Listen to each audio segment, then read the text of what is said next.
Artık resmi olarak sonbahar gelmiş durumda. Merhabalar, kanalıma hoş geldin. Eğer sen de benim gibi bir sonbahar aşığıysan ve trendleri takip etmeyi seviyorsan bu video tam sana göre. Bu senenin sezon trendlerini, sonbahar trendlerini sizler için araştırdım. Bu sonbaharda ne gibi trendler bizi bekliyor? İnsanlar neler giyiyor, neler giyecek ve biz neler giymeliyiz? Bunları konuşacağız. O yüzden kendinize bir sıcak çay veya kahve hazırlayın. Gelin hep birlikte 2019 sonbahar trendlerini konuşalım. Bu sonbahar sık sık etrafımızda göreceğimiz trendlerden bir tanesi kovboy çizmesi. Ben şahsen kovboy çizmelerine bayılıyorum. Kıyafete kattığı o bohem havayı çok seviyorum. Şu an zaten Instagram'a bir bakıyor olursanız bütün ayakkabı butikleri ve ayakkabı markaları kovboy çizmelerini çarşaf çarşaf yayınlıyor, satıyorlar. Çok fazla zaman geçmeden kendinize bir tane kovboy çizmesi almanızı öneririm. Hazır havalar çok soğuk değilken, etek ve pantolon arasında gidip geliyorken, eteklerinizin altına, elbiselerinizin altına, özellikle yaz elbiselerinizin altına, desenli elbiselerinizin altına kovboy çizmelerini çok güzel kombinleyebilirsiniz. İkinci trendimiz İspanyol paça. İspanyol paça sanırım geçen seneden beri var olan bir trend. İspanyol paça bütün vücut hatlarını çok güzel gösteren bir pantolon tarzı.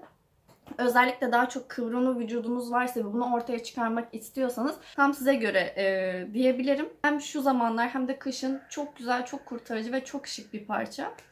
Üçüncü trendimiz vintage ceketler. Vintage ceketler.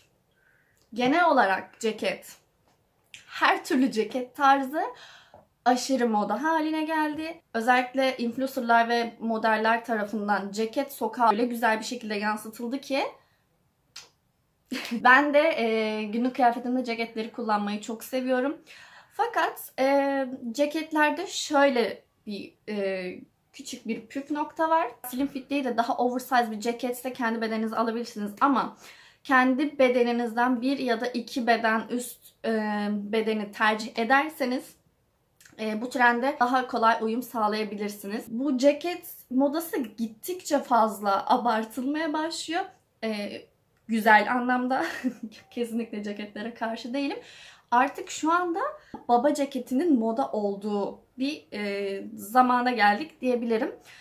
Podyumlarda görmüşsünüzdür eğer severek takip ediyorsanız veya birkaç modelin üzerinde çok fazla oversize. Yani oversize'ın dibi. Bu trende uyum sağlamak için babanızın, dedenizin, abinizin, erkek arkadaşınızın, kocanızın, eşinizin, arkadaşınızın ceketlerini çalmak için çok iyi bir zaman. Dördüncü trendimiz kareli desen.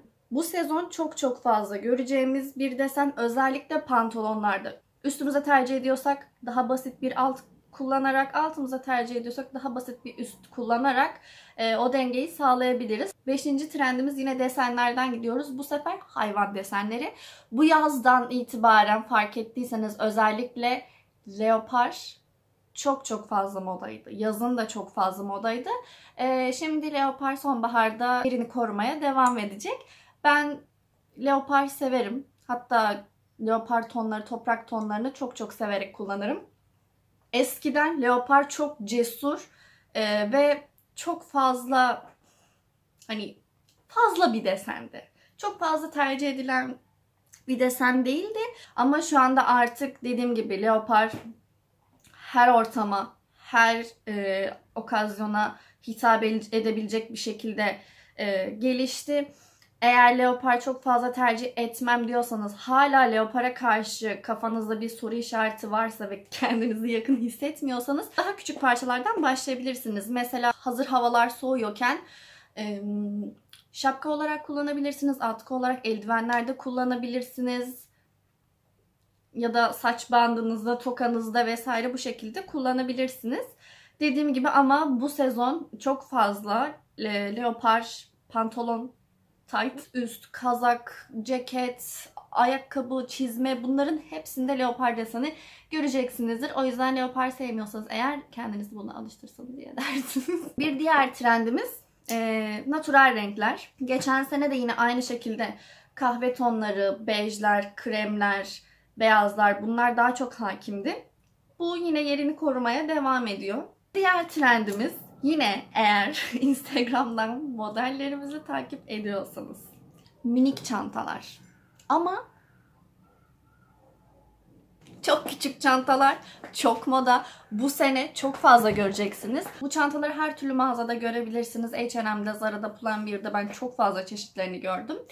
Fakat kullanışlı mı? Tabii ki de değil. Özellikle büyük çantaya alışkın olan insanların kolayca adapte olamayacağı bir trend diyebiliriz. Büyük çantada şöyle bir sıkıntı var. Çantanın boyutu ne kadar büyürse o kadar fazla şeye sanki insana ihtiyacı varmış gibi bir psikolojiye giriyor. Ben yapabilir miyim?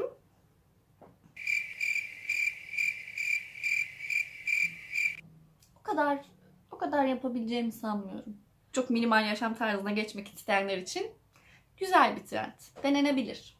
Galiba 8. trende geldik. Çok az kaldı. Daha henüz sokaklarda çok fazla görmedik ama podyumlarda fark ettiğim, çok fazla gördüğüm panço. Evet. Pançolar sanırım yavaştan geri gelmeye başladı. Eğer geri gelecekse ne yapıyoruz? Yatağın altından bütün çocukluk pançolarımı çıkaracağım demektir. Havalar daha çok fazla soğumadan pançoları kullanacaksınız eğer hemen kullanmalısınız. 9. trendimiz tüylü şeyler. Biliyorsunuz geçen sene bu kedi kot dedikleri bizim ayı kabanı diye çevirdiğimiz büyük kocaman kendimizi böyle sarıp sarmaladığımız kabanlar vardı eğer hatırlarsanız. Onlar yine moda. Eğer geçen sene bir teddy kot edinmediyseniz bu sene kesinlikle edinin. Hatta bence ilerleyen zamanlarda da görmeye devam edeceğimiz bir trend diye düşünüyorum. Bunun dışında tüylü şeyler mesela kabanların yakasındaki tüyler, berelerin ucundaki pomponlar veya eldivenlerin üzerindeki tüy detayları çok fazla dikkatimi çekti. Onlar kesinlikle çok sık göreceğimiz parçalar diye düşünüyorum. 10.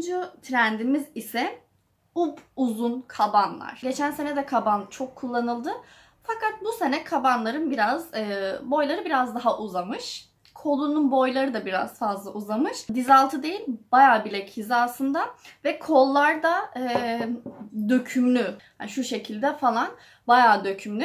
Tabii ki de sokak stilinde de çok fazla gördüğümüz bir trend oldu şimdiden. Sonuncu trendimiz ve aslında en çok fazla gördüğümüz şu ana kadar ve muhtemelen çok uzun bir süre daha göreceğimiz şapka. Biliyorsunuz geçen sene eğer seveni varsa çok mutlu olacaktır ama sevmeyeni varsa da yaka silkecektir diye düşünüyorum. Bir denizci şapkası modası vardı. Denizci şapkaları o kadar fazla tüketildi ki hani kendini hızlı bir şekilde köreltmeye doğru gitti. Dediğim gibi sevenleri varsa kullanmaya devam etsinler. İyi haber. Sevmeyenler varsa üzgünüm. Göz zevkiniz birkaç ay daha bozulacak gibi görünüyor. Ve bu sene bu iki şapka tarzının dışında yeni bir şapka tarzı görmeye başladık. Bu şapkalara bucket hat deniyor. Bunların daha çok deri versiyonlarını çok fazla gördüm. Hatta özellikle Bella Hadid ve Kendall Jenner çok fazla kullanıyor. Aksesuar kullanmayı seviyorsanız kesinlikle bu şapka tarzlarına bir şans vermeniz gerekir diye düşünüyorum. Evet, 2019 sonbahar trendleri bu şekildeydi. Bu bahsettiğim trendleri sonbaharda ve muhtemelen kışa doğru görmeye devam edeceğiz. Bana eşlik ettiyseniz çok teşekkür ederim. Bir sonraki videoda görüşmek üzere. Muhtemelen bir sonraki videom yine sonbaharla alakalı olacaktır. Hoşça kalın.